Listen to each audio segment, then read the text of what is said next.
This is Judaism Unbound, episode 527, Revelation. Welcome back, everyone. I'm Lex Rofberg. And I'm Rena Yehuda Newman. And today we are thrilled to continue a 3-week dive. This is our second of 3, where we're getting to know Rena Yehuda Newman, our new incredible co-host of Judaism Unbound. And the flow of these episodes, as we mentioned last week, is we started with creation, which was a little bit of the formation of Rena Yehuda's connection to our work, and also just getting to know your philosophy about Judaism generally. We had a really wonderful conversation. But we've got a second episode today where we're going to be looking through the prism of Revelation, which Jewishly there is sort of a 3-part framework that is often used: creation, liberation, revelation, usually in that order, because creation is associated with the holiday in the fall, at the beginning of the Jewish year, Rosh Hashanah. That's sort of the creation of the world. Then you progress through the year, you hit liberation, this freedom story of leaving Egypt and being freed from oppression and slavery. And then you reach Revelation at Mount Sinai 7 weeks later, which is associated with the holiday of Shavuot, where the Jewish people collectively receive wisdom, or maybe create that wisdom together at Mount Sinai. But we're switching up the order. We've started with creation. Today we're going to Revelation, and next week liberation, which we're very excited about, and we'll talk about why in a bit. But before we do, a quick reminder, a quick Judaism Unbouncement, that most of our Yeshiva spring courses for this semester already began. But there's one, our Genesis course with Amanda Umbuvi, all about the book of Genesis, creation, but also looking at themes of belonging and peoplehood through the book of Genesis. That begins in just a few days. This is your last chance to sign up, so head to judaismunbound.com/classes to do so. There is financial aid available, as always, for all of our classes, and we hope that you'll give it a shot. She is an amazing teacher, and Genesis is, the first book in Jewish history, so it's good to acquaint yourself with it through an unbound lens. So with that, we will dive into this conversation, though. Rena Yehuda, talk to us a little bit about Revelation. Talk to us about what it means for you and why we should care about it through a Judaism Unbound lens as we're turning the page into this new era of Judaism Unbound. Lex, Revelation is one of my favorite topics. I've been really excited about this week in our triumvirate of different episodes that we're doing is a Holy Trinity? A Holy Trinity, if you will. I always have a lot of thoughts about the way that Judaism does or doesn't relate to threes. I love the Jewish relationship to numbers as a concept, not necessarily numbers as a book. One of my favorite quotes from Pirkei Avos, from the book that is The Wisdom of Our Ancestors, is about where the Shekhinah, where the presence of God dwells. It's like God's imminent presence in the world. And so in this quote, it talks about the fact that the Shekhinah dwells with different numbers of people. It dwells with 1 person, with 2 people, with 3 people, with 5 people, and with 10 people. Shekhinah's poly. Shekhinah's poly. She's with a lot of folks at once. And actually, in fact, really enjoys it when there are more people around. So I love this quote. I love the concept of having numbers and groups of people as having actually uniquely revelatory qualities. Historically, the Talmud is actually kind of allergic to even numbers. There's a lot in the Talmud about how even numbers attract demons. A classic thing of like, you shouldn't do things in doubles, right? Chavruta pairings seem to be safe, but groups of 4 are not. But one of the things that I really like about different groups of people as having a sort of intrinsic holy value to them is the idea that revelation is a part of our daily reality. So when we're talking about Revelation this week, and this is exciting because we're on the lead up to Pesach, which is, of course, the lead up to Shavuot when we receive the Torah at Mount Sinai, and we're thinking about Revelation. A lot of times when we talk about Revelation, I think it gets misinterpreted as just being, it's this one moment where the Torah is revealed at Mount Sinai, and that's suddenly everyone sees the thunder and hears the lightning, and but that moment is the only thing that constitutes revelation. That was maybe the moment that revelation started for the Jewish people, but it has not stopped. Every moment that we are awake and alive in the world is a moment that is filled with revelation. I'm a huge subscriber of the teaching. This is a really deep Hasidic teaching that I feel like I reference it all the time. It's the idea that every Jew is a letter in the Torah. Why a letter in the Torah? Well, a Torah scroll, if it has even one letter that is missing or has a little piece of dust covering it, it's as though the entire scroll is incomplete. Every single one of us uniquely has a specific teaching that is ours to reveal that nobody else in the world can do. And if you, dear listener, do not reveal your unique piece of Torah, it is as though the entire scroll is incomplete. And it's this really beautiful idea that we actually all need each other in this process of revelation. It's this really collective thing that we do. It's not a one-off. It's not something that we do in isolation. This makes me think about one of my favorite stories about Reb Yosef Karo, who is the author of the Shulchan Aruch, a famous book of Jewish law, because it was said that he learned Torah from a teacher who was beyond the dead, a teacher who nobody ever saw, this teacher who was not of this mortal realm. And one day, he comes back from the Beit Midrash, he comes back from the study house, and he is racking his brain over this page of Talmud. He has spent so much time on it, he's been poring over it, and he can't figure out what this one sugya, what this one piece of rabbinic commentary possibly means. And he sleeps terribly because he can't stop thinking about this piece of Talmud that he can't crack. Then that morning, he walks up to the Beit Midrash, and there's a child who's, maybe 10 or 11 years old. He engages this child, he talks to this kid, and he says, well, what are you learning? And the kid says, I'm learning this piece of Talmud. And it's the exact piece of Talmud that he's been studying and he's been racking his brain about and breaking his teeth on. And he says, well, what have you learned about it?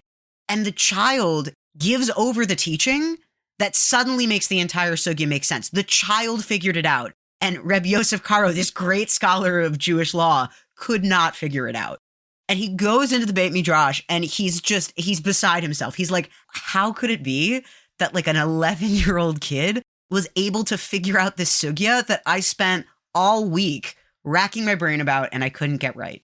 And the teacher says back to him, it was actually because you spent that much time thinking about it that child was able to reveal that piece of Talmud.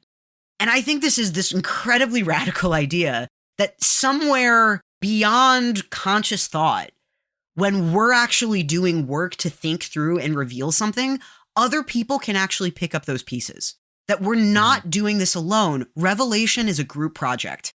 Not only is it a group project, it is an intergenerational group project. It is a group project that might be happening across great swaths of place and time. What are the ways in which thinking about Revelation as a group project, beyond how we think about synchronous, temporal, and geographical connection, what are the ways in which that idea of Revelation being a collective thing might be pretty unique to a digital era?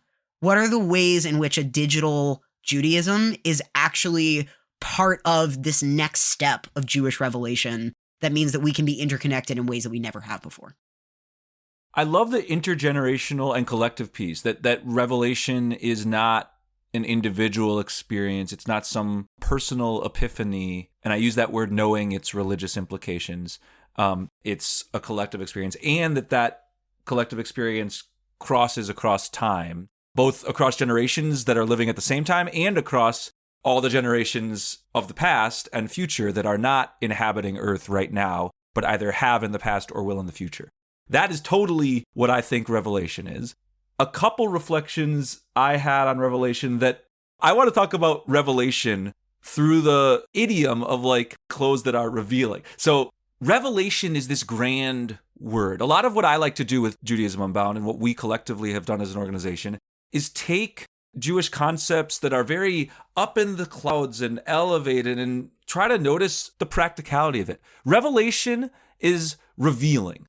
It's an experience of revealing oneself or the world or the divine. That's revelation is just a 4-syllable word that sounds a little fancier for discovery, a sharing that is perhaps new, but not new in the sense that it never existed before, but it's being uncovered, like an archaeological find. The archaeological find was there, but we're uncovering it now.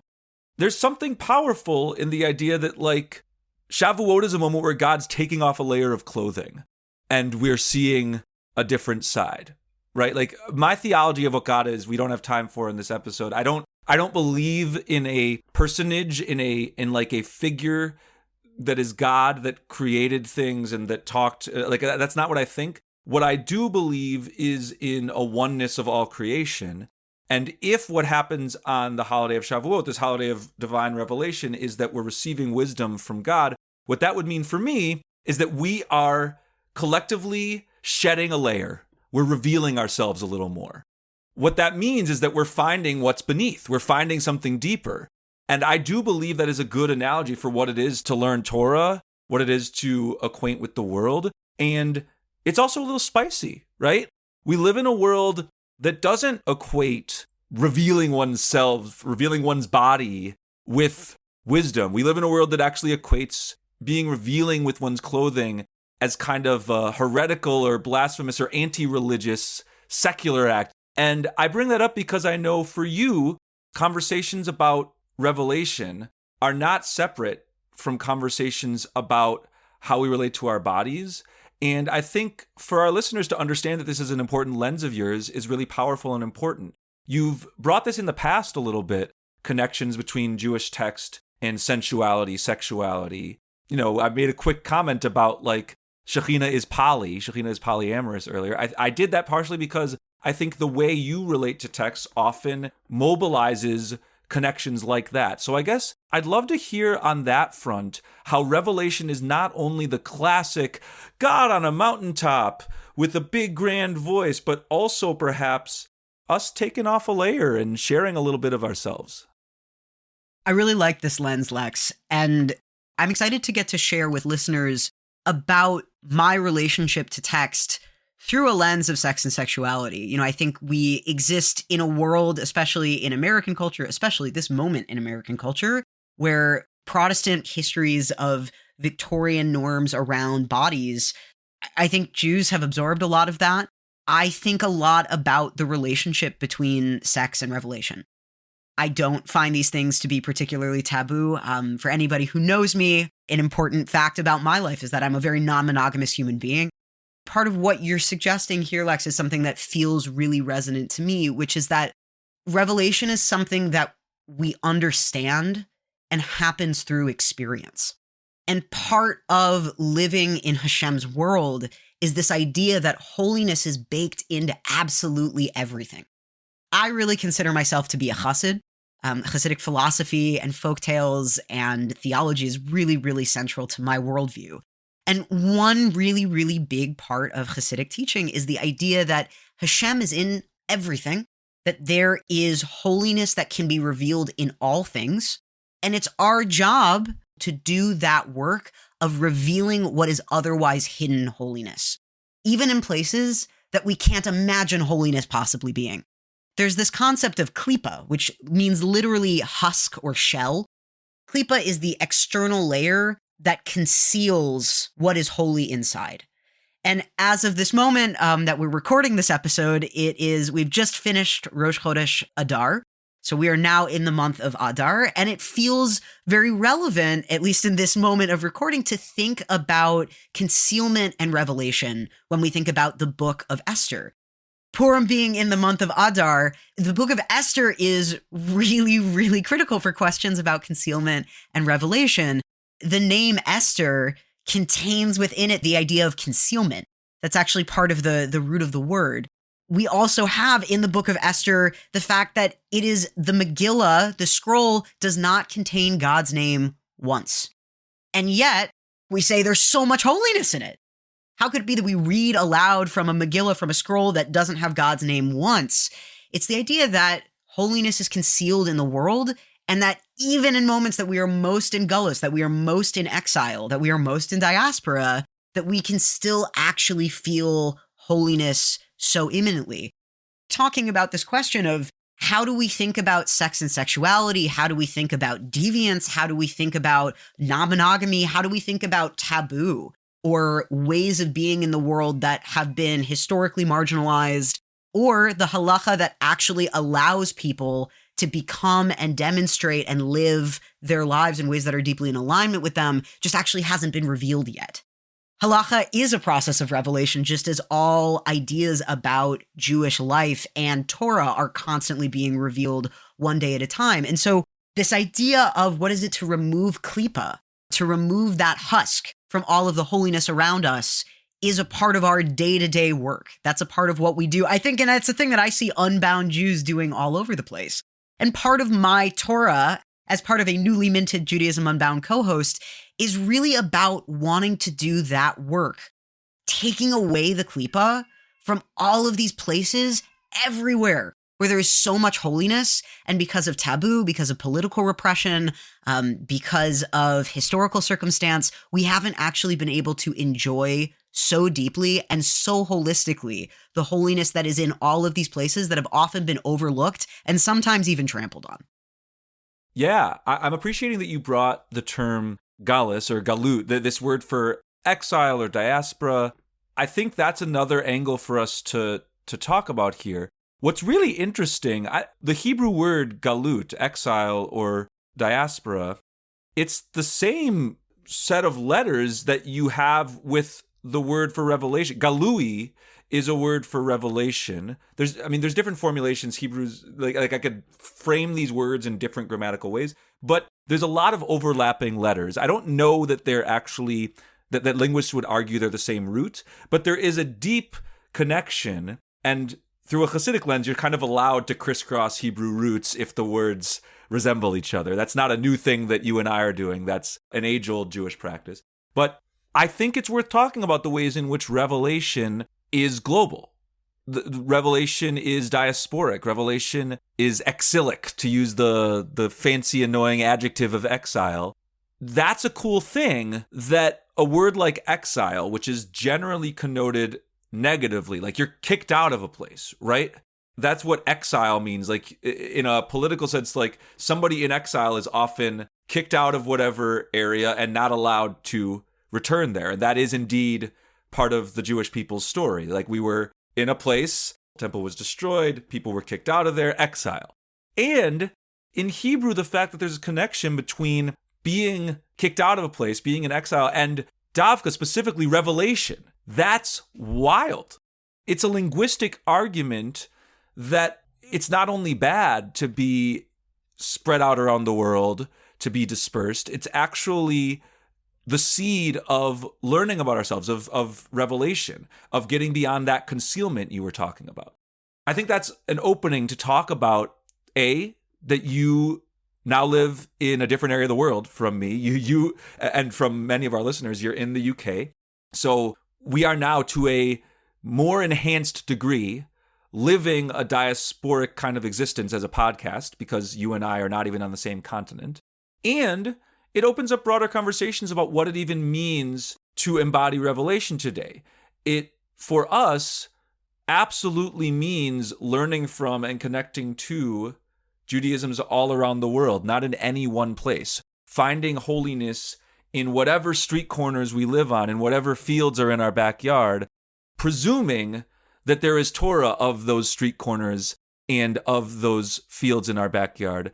Not that they are sort of there by happenstance, but that they, to quote Rabbi Nachman, that they have their own nigun, they have their own song, they have their own wisdom. I think that that's something in my conversations with you that comes up frequently. And so I'd love to hear a little bit more from you around that connection between galut, galus, exile, and galui, revelation. There's one more etymological turn that I have for you about these words, which is the word gola, also meaning exile, is one letter away from geula, meaning redemption. Oh. And there is one letter that is missing between gola and geula, and that letter is the aleph. What's the difference between exile and redemption and liberation? It's the aleph. It's the ineffable sound. Aleph is the silent letter, and it's the letter that often connotes breath, the letter that often stands in its silent way for holiness. And Lex, exactly what you said about the nigun of each street corner. Every place we're in sings a song of Hashem. It sings holiness into the world. And it's actually just about being able to develop a sensibility where you can listen to that thing. You know, we talked about pluralisms of necessity when I did that podcast many years ago, and talking about what does it mean to create a Jewish chevra, a Jewish community anywhere, including places that are very far away from what we consider to be Jewish centers of life. One of the things that I think I'd like listeners to know about me is that I've spent a really long time trying to build a Judaism that can travel. one of the things that I really value in what I would consider to be an unbound Judaism is the ability to really have a go bag of Judaism that can translate anywhere that you are, that you can do and be Jewish absolutely anywhere. And it's really actually it's a skills issue. It's a skill that you have to build. To be able to have a Judaism that is a wanderer's Judaism is something that's entirely possible, but it requires knowing how to navigate different kinds of infrastructures. It requires having a certain kind of, I think, self-esteem about one's spirituality and ritual practice. There's some logistical know-how. You have to be able to do different kinds of rituals for yourself. To be able to set a Shabbos table wherever you are is a skill that one can build. There's this teaching from Adin Steinsaltz that I really love, actually on the topic of avodah zarah, which is often translated as idol worship. He asks this question. He says, how do we define what is and what isn't idol worship? Because in the Talmud, they list a few things, but they don't actually try to create an exhaustive, comprehensive list. And you know why? Because actually anything can be turned into idol worship. Human beings are incredibly creative. We're really, really good at worshiping things that we probably shouldn't be. And it turns into real issues for us. But one of the things that I love about this teaching is that he says, just as we can turn anything into avodah zarah and we don't create a comprehensive, exhaustive list of all of the things that we can't do, so too, anything can be used b'shem shemayim for the sake of that which is holy. One of these philosophies that I think is really crucial to those of us who are living in far reaches of diaspora, and this is officially now a very global organization. We have now people who work on our staff who are all around the world, actually not just myself being on a different continent.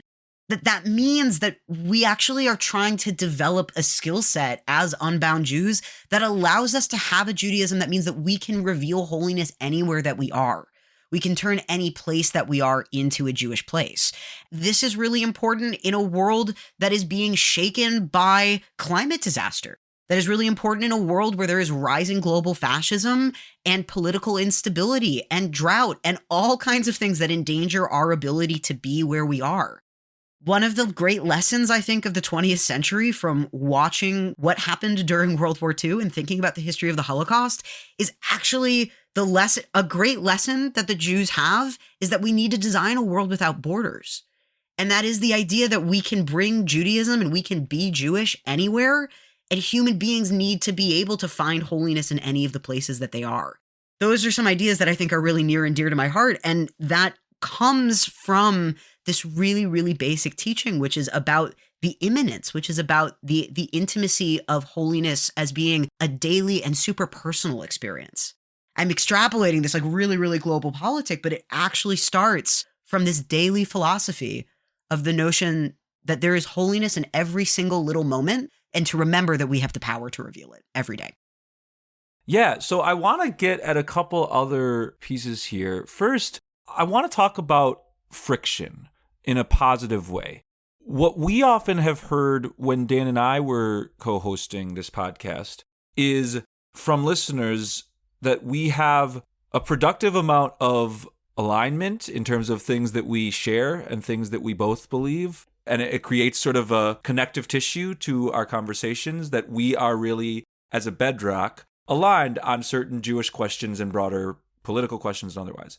And there have also been tension areas that I think are productive tension areas where Dan and I have been able, through our own disagreement, to model for many listeners out there some of their own disagreements. I think we also have and will have some of that friction. The way it looks might be different. So in some respects, it may feel like Judaism Unbound, who we are, what we are, is changing. And I think in others, it will feel that it's not. I want to note a couple pieces of friction just in style. I do think that these are largely style and not substance, although those things are not separate. You use a lot of Hebrew terminology. I want to say that because I think for many of our listeners, it will be really exciting that there is this direct relationship to many Hasidic Hebrew phrases that you've brought in this episode, to other kinds of Jewish terminology. And it's also a pain point. It's a challenge for many people.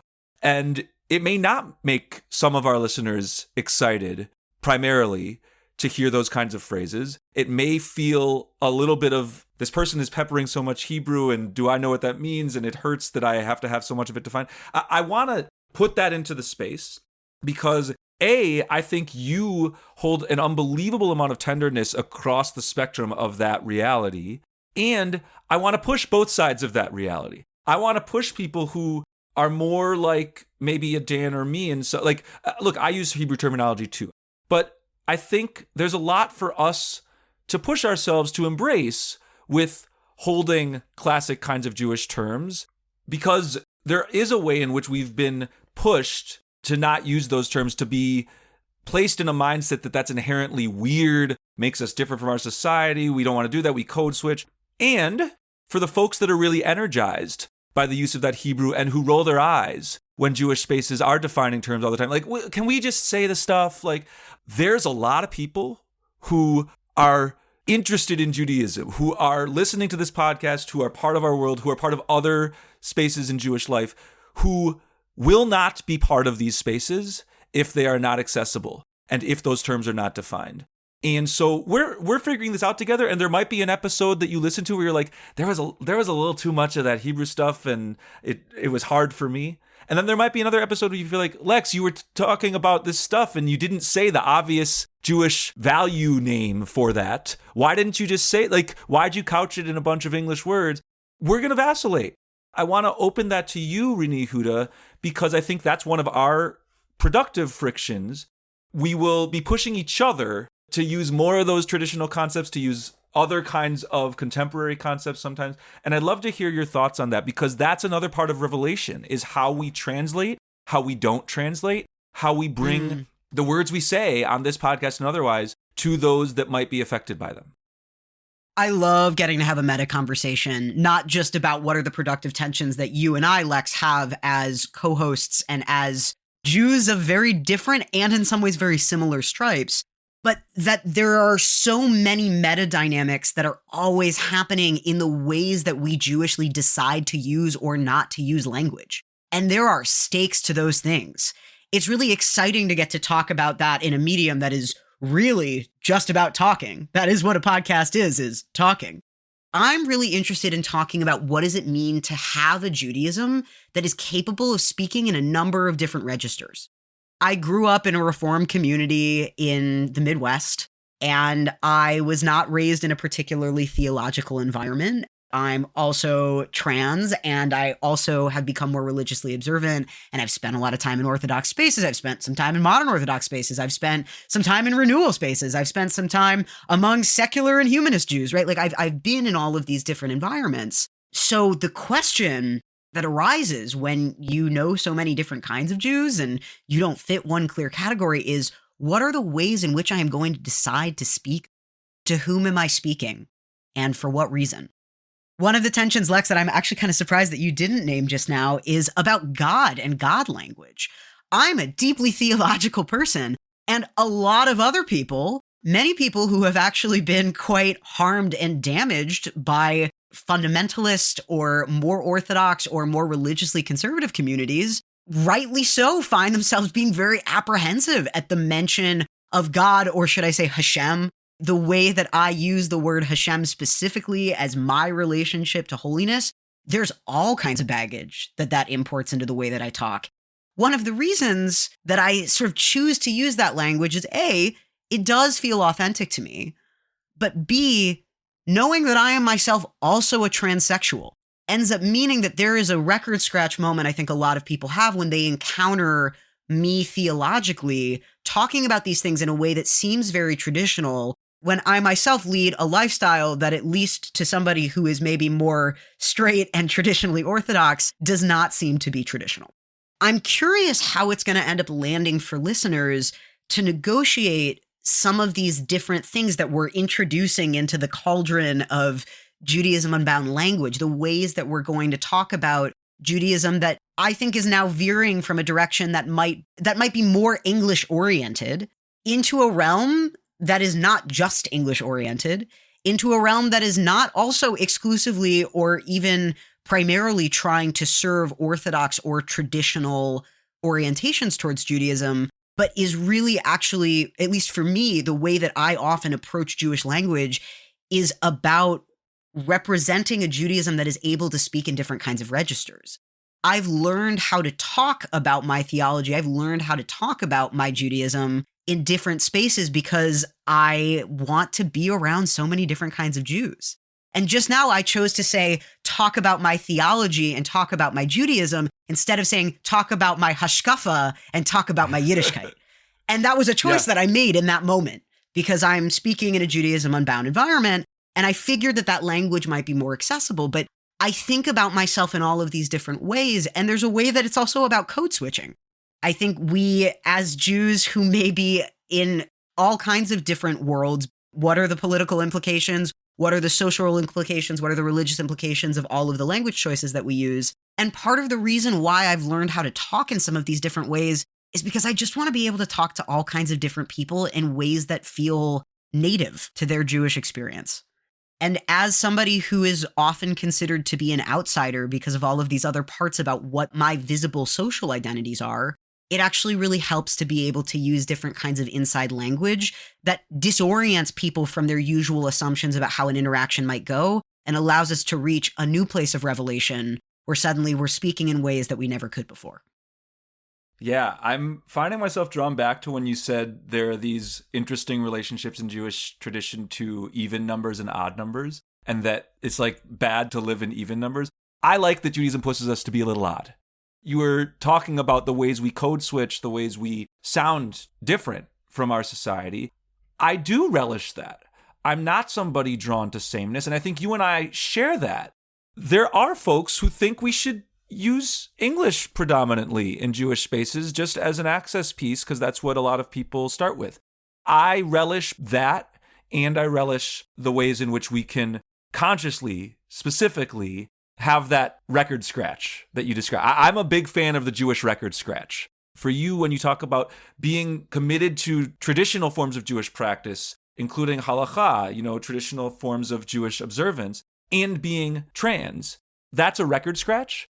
I think Judaism Unbound is kind of a series of fortunate record scratches. I'm not a series of unfortunate events, a series of our goal is to create that moment of, wait, what?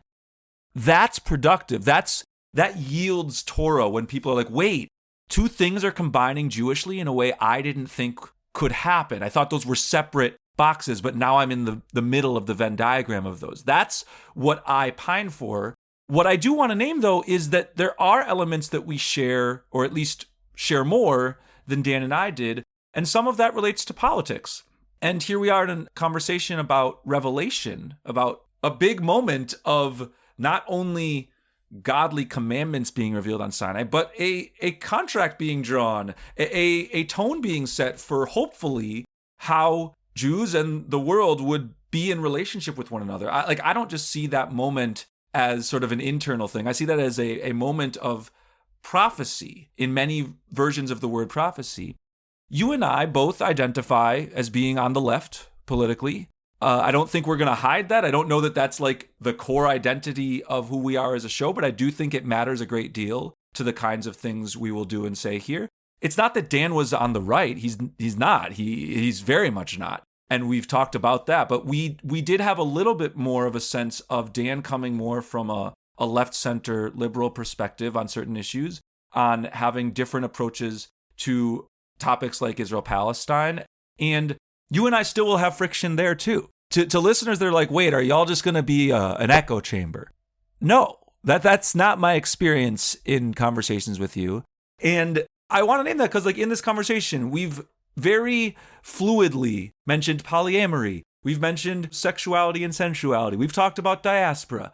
All of that's been there. And on some level, maybe that feels countercultural or lefty. I don't want to deny that, but I also want to say, I really do believe that this is not only a show for the left. You just spoke about the value of spending time in spaces with not only Jews who think differently from you, but with Chabad. You've spoken multiple times about how people really diametrically on political axes, on gender and sexuality axes, on so many fronts are so different from how you see the world that you pursue those kinds of communities. I might do that a little less I spend a lot of my time saying we actually need spaces where we share a lot in order to move forward. It's not just, hey, we're all Jews and we're in a room together. Isn't that beautiful? Sometimes we need some values alignment.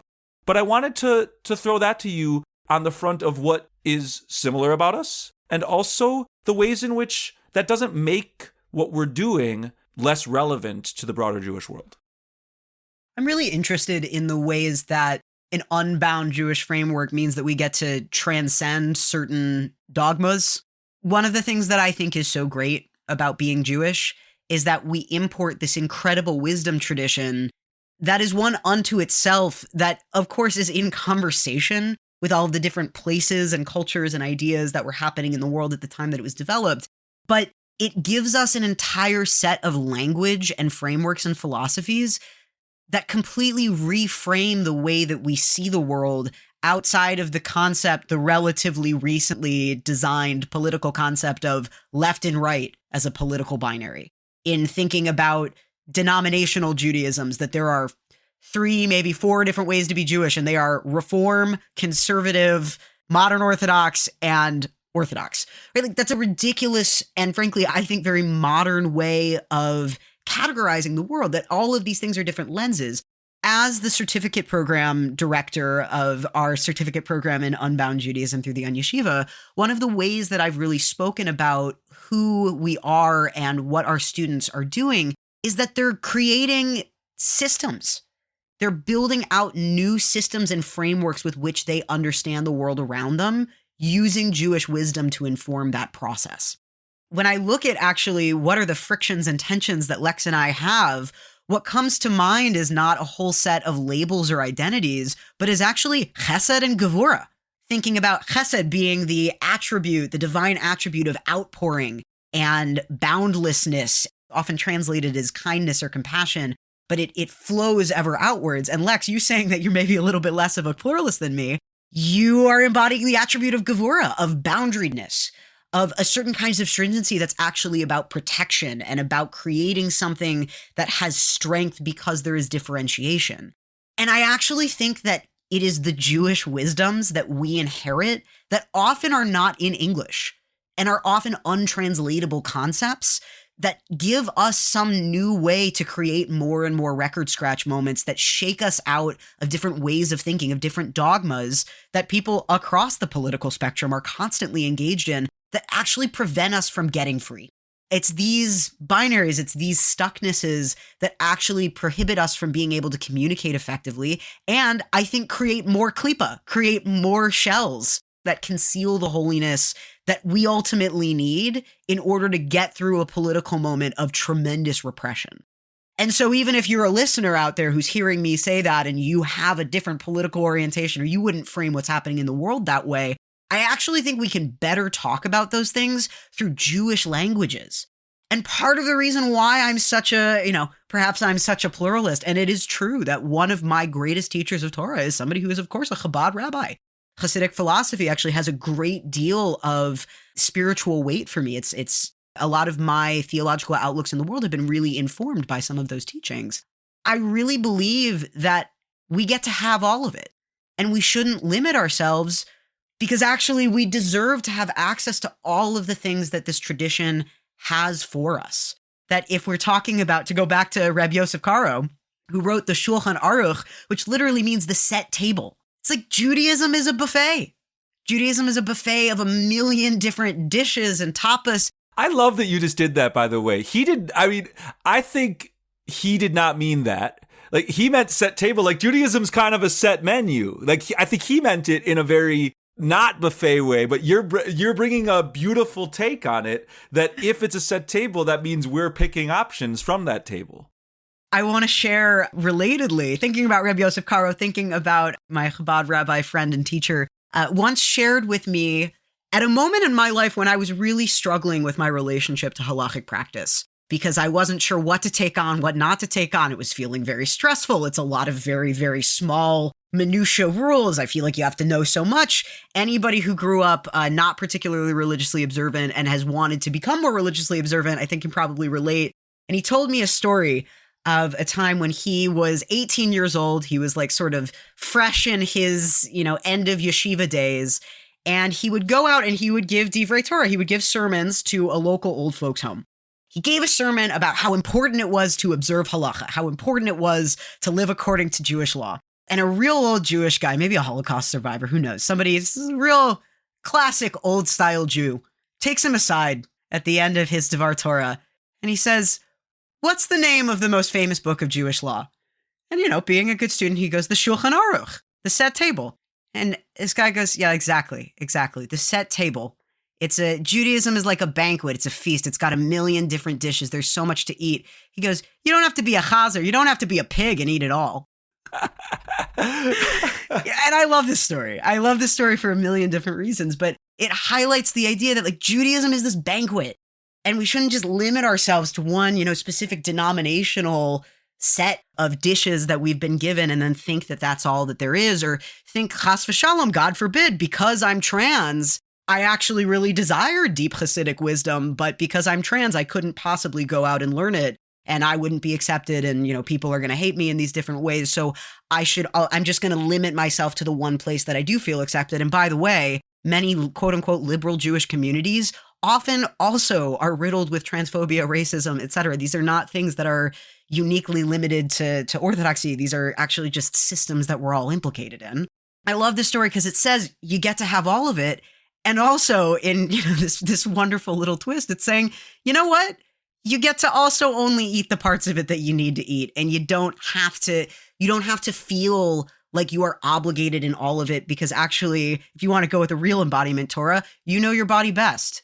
You know what kinds of foods you want to eat. You know what kinds of foods your body needs. Sometimes it's good to try new things. Sometimes you have a really big appetite. Sometimes it's relatively limited. Sometimes you want what's in the fridge. And now we are officially back to our metaphors from last week about Judaism and food. But I think I want to end this thought with what feels like a really unbound piece of Torah, which is the notion that we should feel empowered with our own holy chutzpah to feel like we are allowed to have access to every part of Judaism that we desire.